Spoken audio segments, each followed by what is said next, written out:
Y bueno, el siguiente tema es el duelo. Quería saber cuáles son las dificultades añadidas ya a este proceso, que nos podéis esclarecer sobre ello. Y además quería añadir una especulación mía, que bueno, no sé si es normal en el duelo buscar factores externos y otros culpables, pero aquí una anécdota, pues eso, un poco chistosa, es cómo han recaudado firmas para querellar a Fernando Simón, el portavoz del Ministerio de Salud. Simplemente, pues eso, por ser la cara la cabeza de turco a la que pueden atacar. Si quieres comenzar, Victoria. No entendí muy bien, disculpa, Claro. porque como que Vale, se claro. cortó. No tienes ¿Cuál es algo Sí, sí, de bueno, Simón entendí y además he eso. leído un poco en redes, pero vos decís buscar el culpable, ¿sería eso lo que dijiste? Sí, bueno, cabeza de turco aquí es buscar un culpable al que, pues eso, atizar Claro, al que por tus achacar al problemas. final Eso es. esas consecuencias, ese Bueno, duelo. comienzo si quieren.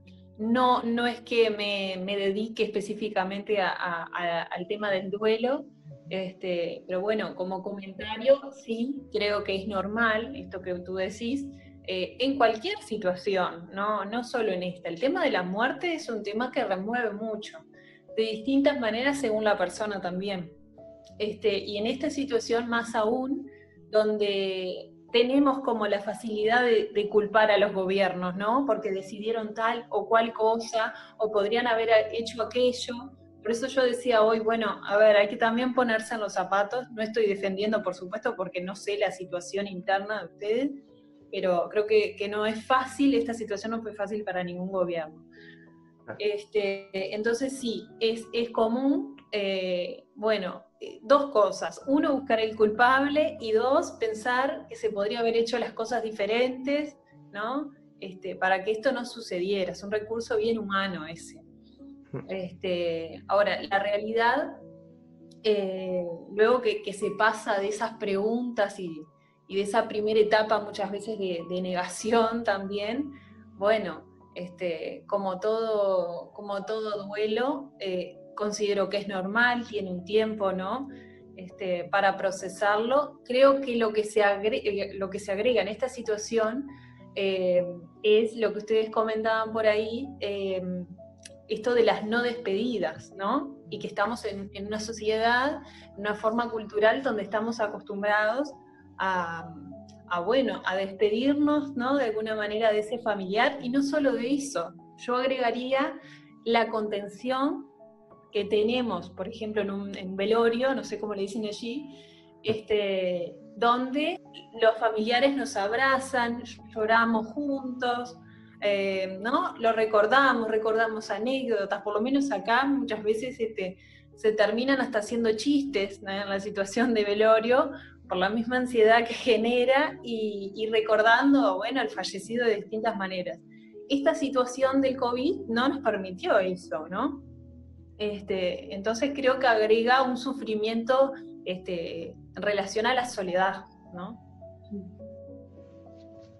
Con la que se vive.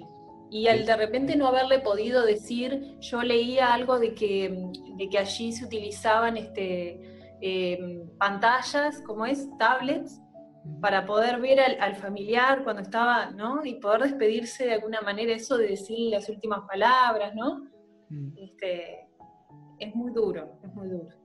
Nada más que eso para decir. Miriam.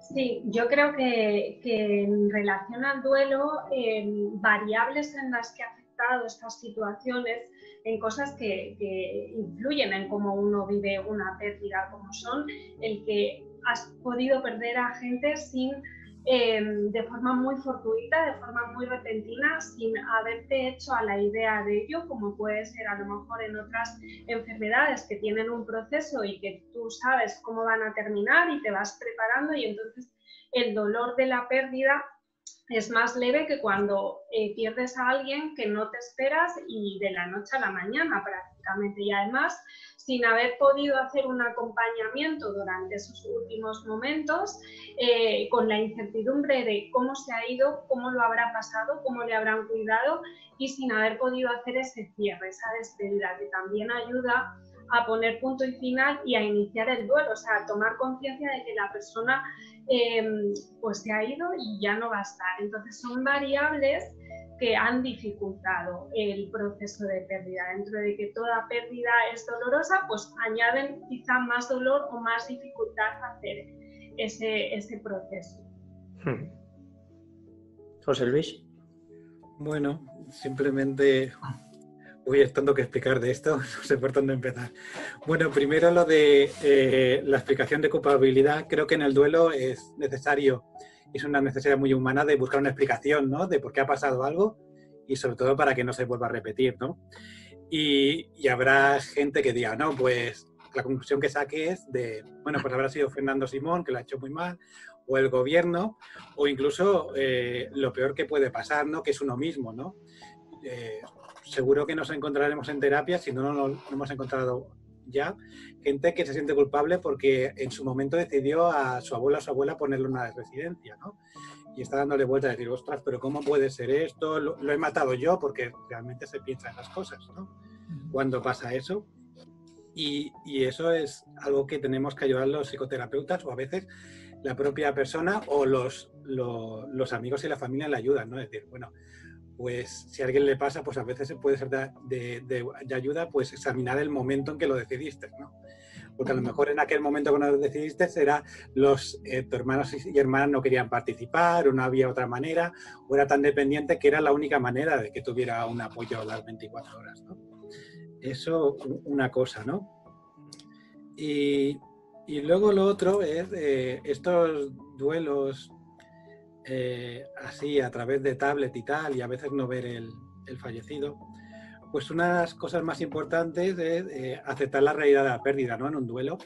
Y eso es muy importante porque cuando alguien fallece muchas veces nos quedamos en la situación esta de incredulidad, ¿no?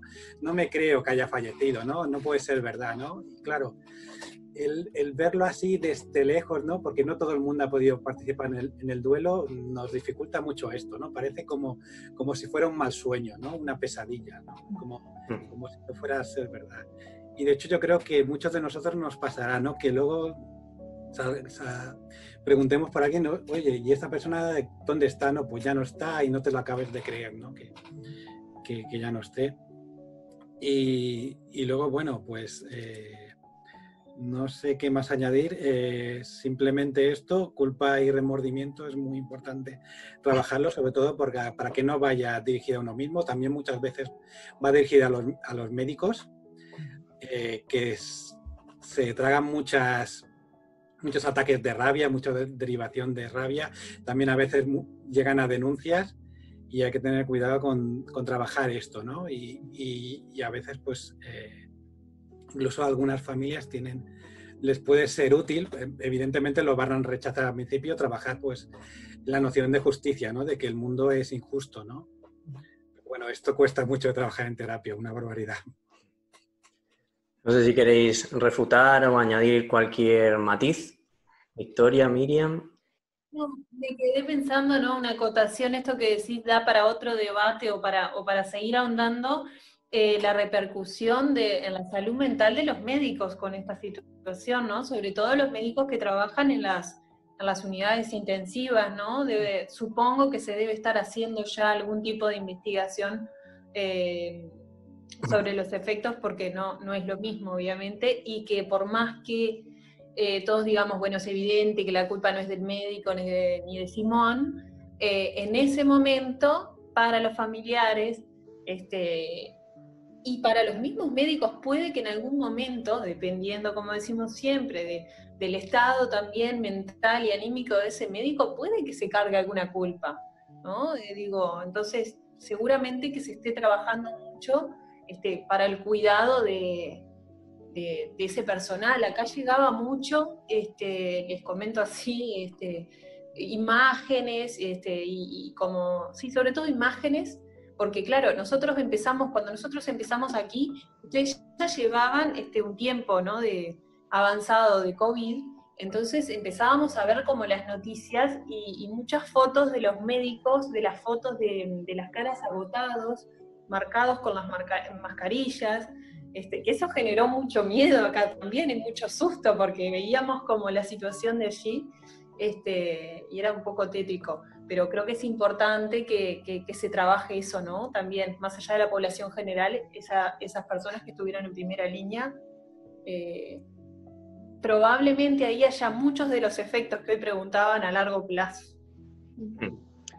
Y yo, como curiosidad, ha aludido más o menos de forma indirecta, bueno, lo ha tocado de cerca José Luis, pero yo os quería preguntar si os habéis topado con muchos casos en los que se dé un sentimiento de culpabilidad de una persona que acude a terapia, que busca ayuda, porque ha contagiado directamente a un familiar que luego ha fallecido. Si quien queráis. Bueno, yo directamente esa situación no, de culpabilidad por haber contagiado no, pero sí por considerar si las decisiones que se tomaron fueron las adecuadas, ¿no? Pues, ¿qué hacer? Si debería haberme dado cuenta antes y haber reaccionado antes.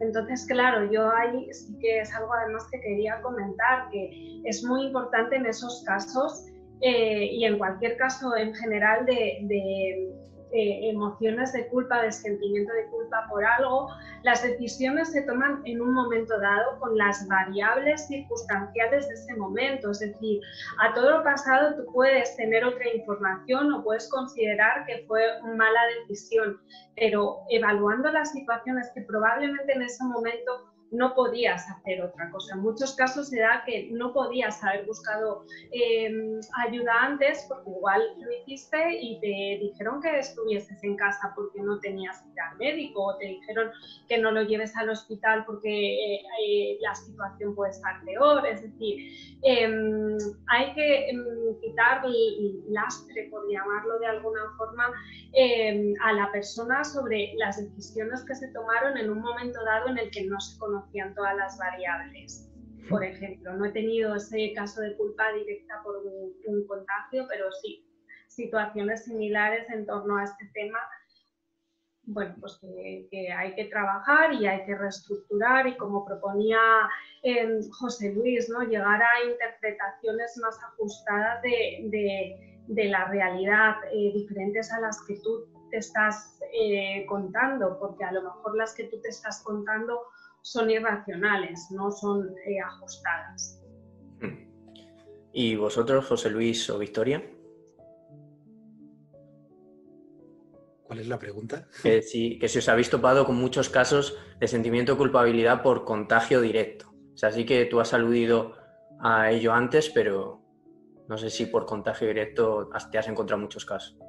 No, con esto no, pero antes sí que me he encontrado con varios casos de cuando ha habido un cáncer, por ejemplo, y ha habido un diagnóstico tardío, ¿no? Que mucha gente se puede sentir culpable por incluso reproches de otros familiares, de tías y primas, de haberles dicho incluso en la cara, decir, bueno, es que si lo hubieras obligado a ir al médico antes, se hubiera salvado, ¿no? Esto me lo he visto.